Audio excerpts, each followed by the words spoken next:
Let's bring out the filmmaker, director, and actor Ross Partridge and his star, leading lady, Oona Laurence from the film Lamb. Hey, guys. Hi, Oona. Nice to meet you. Well, Hi. Hi. I can actually say that I was at the world premiere, by the way. Just getting that out of the way. I was at the world premiere. You were at South by and yeah. At the US. hello. Yep. And there. Una wasn't, unfortunately. You were not there. She was working, as she always is. So, Oh, right. Yeah. We'll get to all that. Yeah, We yeah. have a major movie star on the panel tonight. So we do. So let's first of all give a little bit. We saw the trailer, obviously, but we want to also know a little bit of the backstory of the film, or the synopsis. Do you want to do that, Ross? Or Sure. Do you want to do it? No, Oona, yeah. you could do that too. Lamb was based on a novel by Bonnie Nadzam, which you saw there. It's basically about two very lonely individuals who are kind of at a point in their lives at crossroads where each of them are drifting and kind of disconnected to the world. And they randomly meet in a parking lot one day, and they decide to embark upon on a road trip together into the great outdoors and to experience things that David Lamb, the main character, thinks will actually influence and both enrich their lives. The only caveat is that because of his own psychological oddities and his own troubled past, nobody knows that they're on this road trip. And so you have a very unlikely friendship and union between these two people, and it's really just it's kind of a love story, and it's not a love story in a way that you would think a romantic love story. It's basically two people who are in search of love that they never were able to get when they were young and when it mattered most, and how that affected and will affect everything that they do and every action they have from there on out. How did Oona? How did this story come to you? How did you find out about it? Yeah, I did the audition. I think I missed the audition because, my parents and I weren't exactly sure about the script, but then I think my mom read it and she was really, really deeply moved about it, and wasn't just looking at it just from a very outside perspective, but was really, really thinking about it. And when you really uncover the script, I think it really has a lot of deeper meaning than just seeing it on the outside. And I think my mom recognized that, and yeah, I did the audition, and then I did a callback, and and when I got it, I was like, yeah, let's do this thing. And you did do this thing. When you were talking about your mom's reaction, were you kind of just saying that she wasn't looking at it commercially, but she was responding to it completely on an emotional level? Exactly, yeah. And did you form your own emotional connection before you started the movie, or did you have conversations with Ross? Yeah, we had I think we had a week of rehearsal, yeah. Period, and I think that was really, really helpful, because we would just have we went over the script, of course, but at the same time, we also really, really talked about it and talked about the characters, and I think that was really, really helpful, and it uncovered a lot of mysteries for me about the character and the story. So yeah, that was really, really helpful. And then so when we finally did start shooting it, we were totally ready, and it was great. Ross, did you have concerns about? Well, I'm certain you had concerns about selecting the right actress to play Tommy, but did you also just have concerns about those conversations and? Sure, and it's intense. It's hard subject matter. It's it's things that most people don't feel comfortable, because it's what Oona said. It goes beyond what is apparent and what is our experiences dictate how we want to judge something, and yet if you go further and realize the experiences of this character, you have to kind of find empathy in a way that you wouldn't normally tend to find. And so when I was looking, for somebody to play Tommy, it was we were in the fortunate position of being so low budget, if I can say that as something that's so fortunate, that we knew that if we didn't find the right person to play the part, that we wouldn't embark on this journey. And it was not only Oona, because she was amazing, but it also had a lot to do with her family and her parents and her, like she said, her mother, and how she responded to it and how they felt when we sat down and talked about this experience, because that was a huge concern for me. You know, I needed all of them to be on board and understand it the way I understood it, or it would have been a harder thing to have made. And we had that, and thanks to her mother, and it became very simple and easy. But beyond all that, Oona, you know, she's magic, and she's a magical actress, and not somebody who is 11 years old at the time that we shot this. You're 13 now? 12? Yep, 13. But this performance, to me, is for somebody who is of any age. This is an incredibly demanding and challenging role, and she just is an incredible actress. So. Well, we're going to go to a clip in a second. Well, but I have one more question at first. We already said that the first part of this is like it's kind of a road movie almost, right? Because you guys are on the road and driving to this house that's in your family, right? That's in David Lamb's family, and then the second part is on the land. On this land, it's beautiful as you saw, but so we know that a little bit that the complex subject matter. And just a grown man having a friendship or an intimate or emotional relationship with a young girl who's not related to him. But what was your comfort level? And you talk about your own process around this character, and well, I think versus what your choices you would make as a grown man. Yeah, certainly. You know, when I looked at it, and as Oona said, you kind of.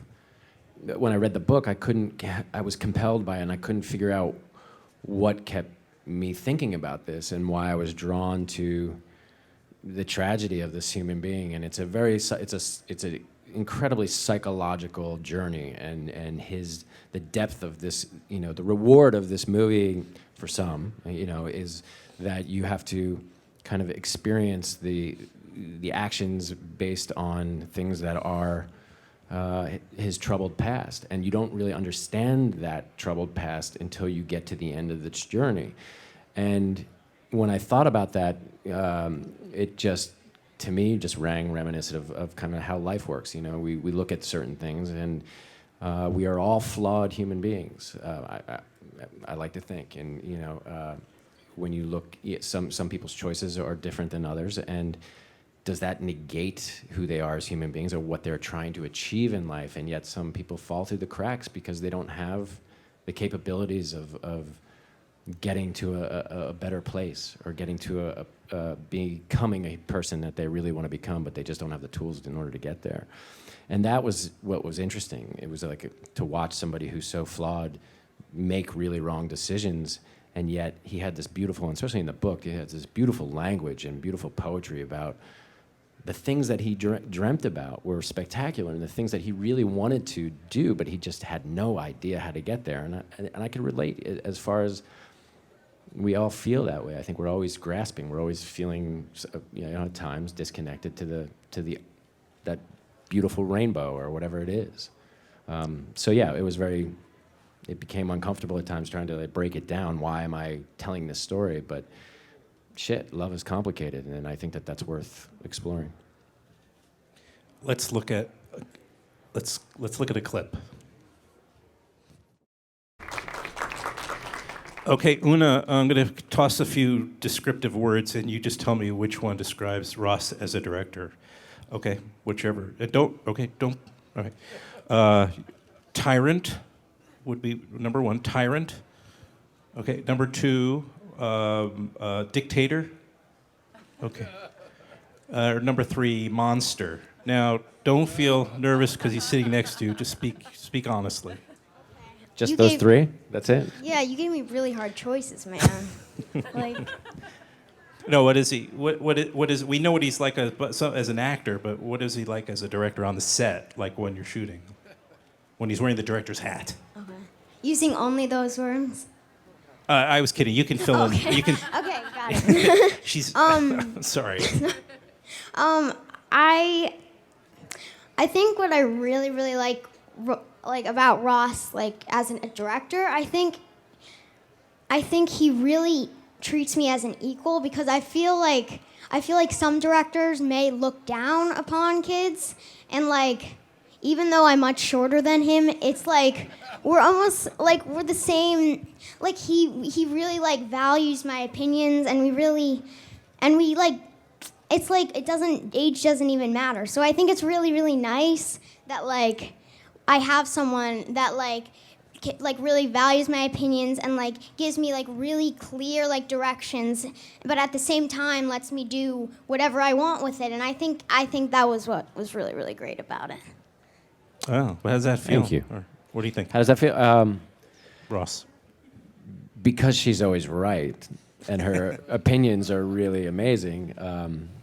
Yeah, you know, this was a lot of people ask me why, you know, did I choose immediately to play this part, as you know, knowing that I was going to direct it. And there was something that was very important for the process, was that, you know, hoping that we would create an intimacy, which we luckily got to achieve when we were in rehearsal with your dad and you and I, and trying to talk about this psychological world. But it was how do we achieve, you know, if somebody else played the part, then I would have to hope that we could have the intimacy that I could have with Oona as a director and actor, trying to talk to one another in a very difficult situation. But then also another actor involved would have to then as well have that same kind of connection. And that's a big risk to take, and knowing that both parties would have to be, you know, adhere to Oona, and they'd have to get along and so forth and so on. So not that there's anything about this child would be difficult to get along, or you wouldn't, I mean, you'd have to be a fool not to listen to somebody who has instincts like Oona as far as an actor. It's rare. When I met Oona the first time, or the second time when we kind of went for coffee, we all sat around and I talked with her parents, and Oona pulled her book out of her book bag and just sat there, started reading, and could have cared less about what we had to say at that point, only because she had homework to do. And, you know, she is, again, I think I was saying to somebody earlier today in an interview, you know, it's magical to find a kid who is so comfortable with himself. It's magical enough to find an actress or an actor who is so secure. And as soon as I met Oona, it was like, this is an individual. Immediately, we all felt that she knows who she is already at such a young age. And, you know, you have to listen to somebody like that. You mentioned a little bit before that you knew you were going to direct this. I know, I read that you found the book and you felt compelled. You mentioned that before, that you felt very compelled by it. Did you know that this was something you were going to direct? Or did you ever consider bringing in another person to direct? Yeah, I knew right away that this was, I wasn't sure if I was going to actually play the main character, but I knew as soon as I read it that I wanted to make it. And I couldn't figure out why, and I went back and gave the book to my now fiance, but who's also one of the producers on it, and said, you have to read this. I think I want to tell this story, but I might be crazy. I'm not sure. And Jen read it, and she took like 3 hours. She read the book and then came back to me and said, you know, you have to do this. So to flip it, you said also you weren't sure you were going to play the part of David Lamb. Did you think of seriously about casting somebody? As soon as I had to think about casting somebody, I kind of knew that I would play it. But, you know, as soon as I got the right, I was like, you know, and I worked with a person who was going to finance the film, and we talked about it briefly. And it was more just like going through the steps of creating the script first, and then we'll take it from there. And then as I was getting into the world of the script and thinking about it from a director's point of view, it felt like this is going to be too much of it's too challenging to try to accomplish what I just talked about both ways. So it felt much safer knowing that, like, okay, I'm going to be able to communicate this much easier. Sure, right. You can. It's a much more controlled. Yeah, and you know, and it was a tiny movie. We were, you know, our crew is 12 people, so that's one person per department, which is almost impossible to try to make a movie that way. We're going to go to questions in a bit, but Una, this was obviously it's a film intended for a mature audience. You've made a couple of other films, and you're about to make a couple of films. I'm wondering, do you have a preference over movies that are for like your friends could see and your peers, or do you prefer a film like Lamb, which is more mature? I mean, honestly, it doesn't really matter to me because I think as long as the movie really leaves someone thinking about something and doesn't just last with them for a day, I think I really want to impact people, and I think it doesn't really matter whether it's a children's film or it's an adult film. And for me, I think I like both equally, and I mean, it is nice when my friends can go see it. I mean, I don't like telling my friends that, no, you can't go see it, it's way too inappropriate. But I think it's I think I like it, but I really like both as long as they really have some meaning in them and really leave you thinking about something. I think that's really all that matters to me. Well, that's correct. That's the correct answer. It starts. It's kind of got a number of things going on there. It's like almost like a thriller at times. It can get very. I mean, it scary. It's a psychological thriller.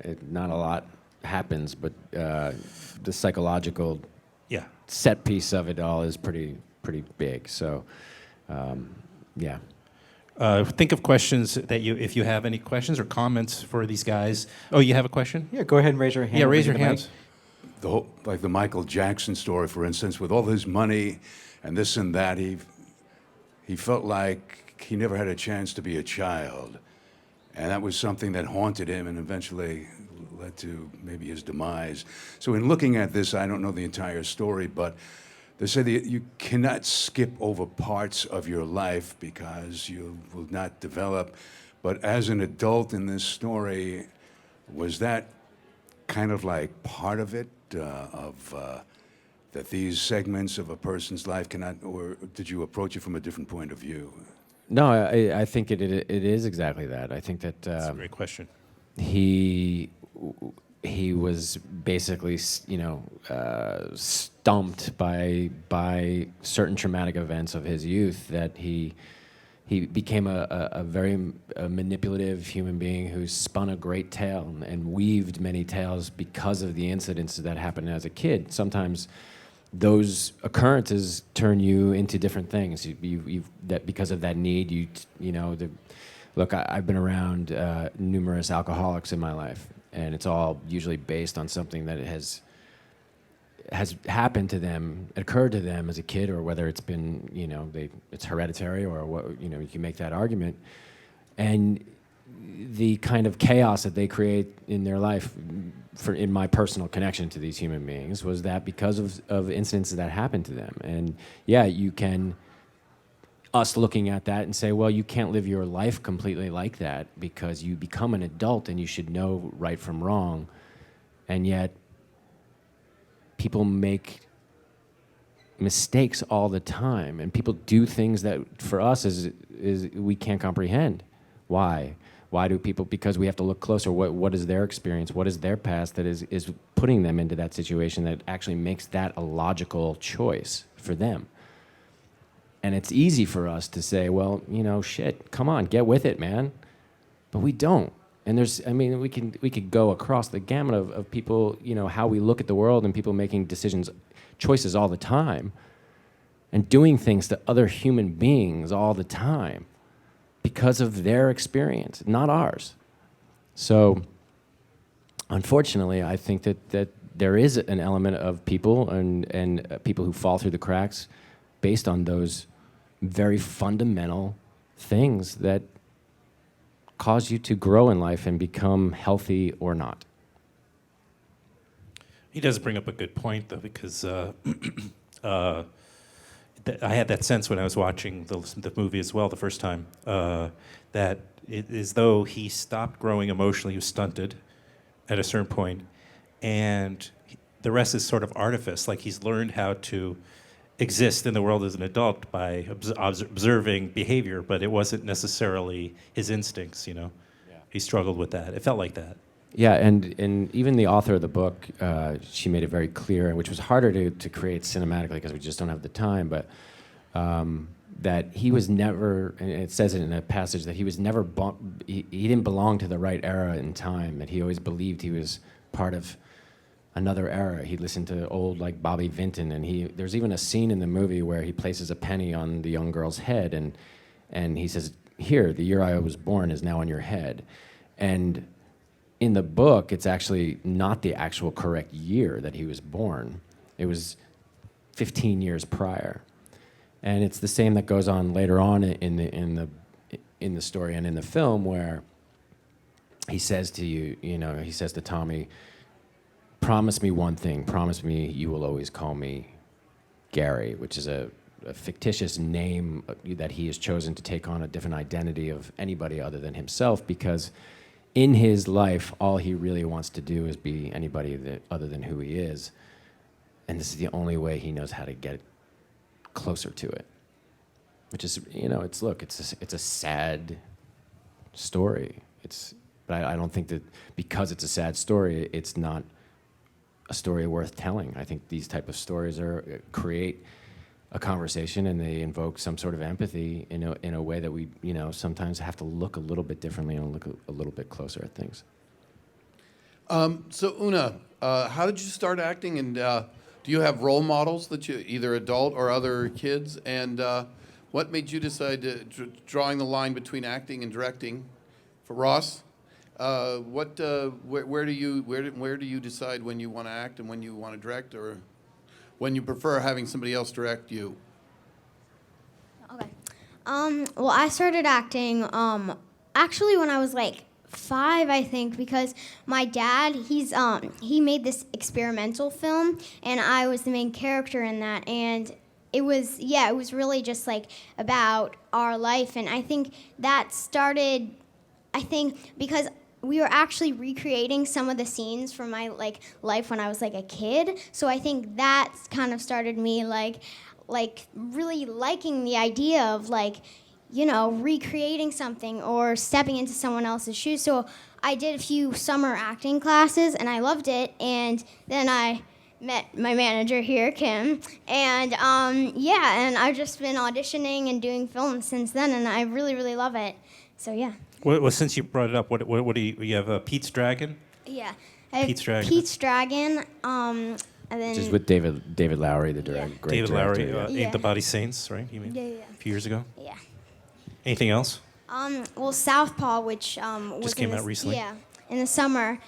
And then there's this new movie called Bad Moms that I'm going to be in. Sounds like a comedy. Yeah, it is a Are comedy. you you're stretching? Yeah. Yeah, and yeah. Okay. You want to answer part B? Yeah. I mean, Is this your first feature you directed? or- I directed a feature about 15 years ago. And, Really? And even more now. And it was my film school. It was something that I don't talk about much because it was one of those things where you go out and I'll just go out and do this, and I got money and we did it, and then you look at it and you're like, oh Jesus, next time around I want to be a little bit more cautious about what I'm doing, and so it took me a while to actually figure out how I wanted to go about it and what I wanted to do. So as far as the acting, I'm still in a position where you have to kind of do what comes along most of the time and try to get jobs in order to be able to go make a movie like this. And I certainly hope to keep directing more. As you get older, I think they're both rewarding experiences, and they're both very different. And yeah. It sounds like the way you describe it, almost that you act in order to direct. Though, is that?